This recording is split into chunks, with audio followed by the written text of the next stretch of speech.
Mike Perlman here for Techno Buffalo, and you may be asking yourself what I'm doing in a dark garage with my iPhone, a MacBook Pro, and the new Nikon Coolpix S1200PJ.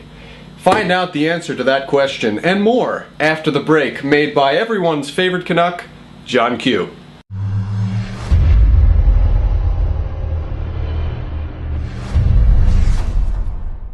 Welcome to my review of the Nikon Coolpix S1200PJ. This is Nikon's third projector cam, if you can believe it. The first was the S1000PJ, last year's was the S1100PJ, and this is Nikon's new S1200PJ. I will tell you, it is the most powerful projector cam in Nikon's fleet, but it has some awesome new features that the previous models lacked. Let's talk about price. You can order the S1200PJ online for $429.99. That is an $80 boost from last year's S1100PJ.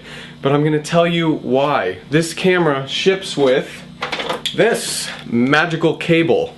Magical jumble of cables that actually connects to your iPhone and allows you to project whatever's on your iPhone as far as pictures and videos.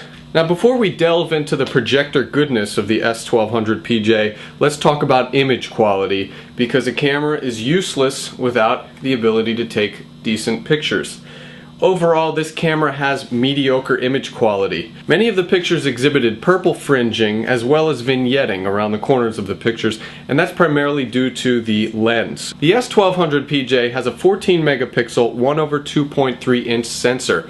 And that's a lot of megapixels to be cramming on one tiny sensor. Because of that, low light took a hit, as well as last year. In fact, Nikon did not even alter one bit of the imaging engine inside the Coolpix S1200 compared to last year. So it's identical image quality that I experienced with the 1100 last year on the 1200. Same 5x optical zoom Nikon lens and a fairly limiting f3.9 aperture base. This camera captures 720p video at 30 frames per second, and I have to be honest, it rivaled certain smartphones when it came to its quality. The one good thing about this camera was its stereo audio pickup. It has great audio.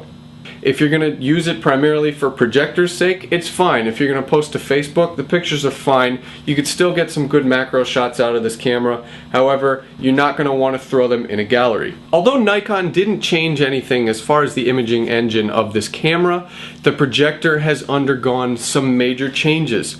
We have a boost from 14 lumens to 20 lumens on this projector. We also have individual RGB lights, LED lights, as opposed to one single white LED. The spread has also been boosted to 60 inches compared to last year's 47 inches, and the throw has been boosted to 10 feet compared to last year's 7 feet. With that said, the Nikon Coolpix S1200PJ is definitely Nikon's best projector cam to date. In fact, I'd venture to say that it's a better projector than it is a camera. As well as iPhone, this camera supports iPad and iPod devices. It comes with this handy Belkin cable configuration here. It has a splitter.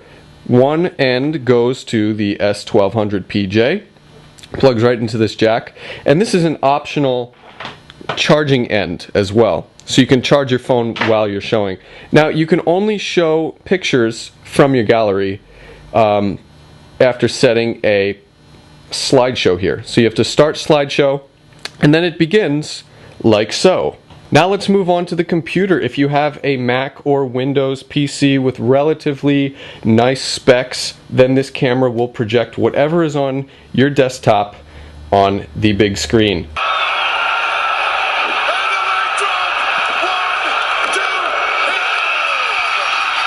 What you gonna do when Hulkamania runs wild on you? Project the goal of the World Wrestling Federation Championship. Real American. Techno Buffalo, the best website on the planet and in the solar system, the intergalactic solar system. And in order to view all the videos and pictures that you've taken with the S1200PJ, all you have to do is slide the new projector latch down, and it's Coolpix time.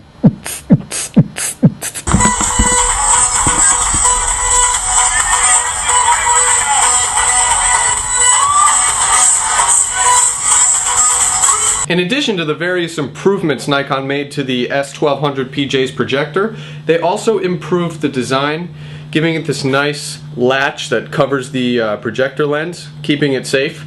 Also, they simplified the focusing dial here for the projector. Pretty awesome setup, isn't it? Now, one of the good things about the Coolpix S1200PJ is that it has a built-in tilt stand on the bottom to prop it up for a good viewing angle.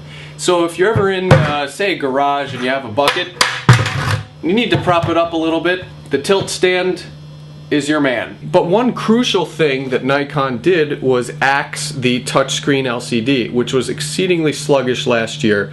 I'm really glad they got rid of it because the firmware now is so much quicker on this camera. I was able to rifle through a lot of the menu selections. Let's also talk about shooting features.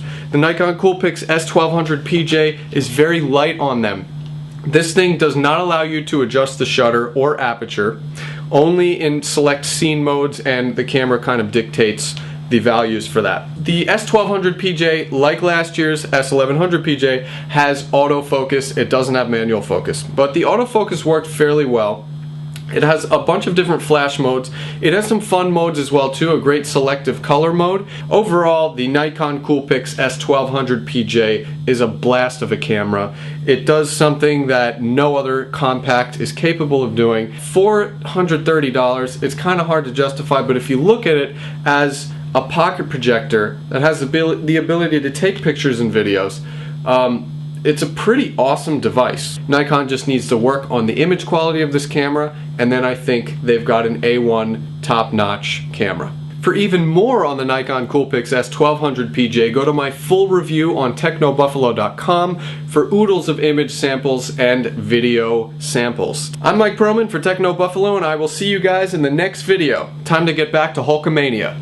I'm a real American.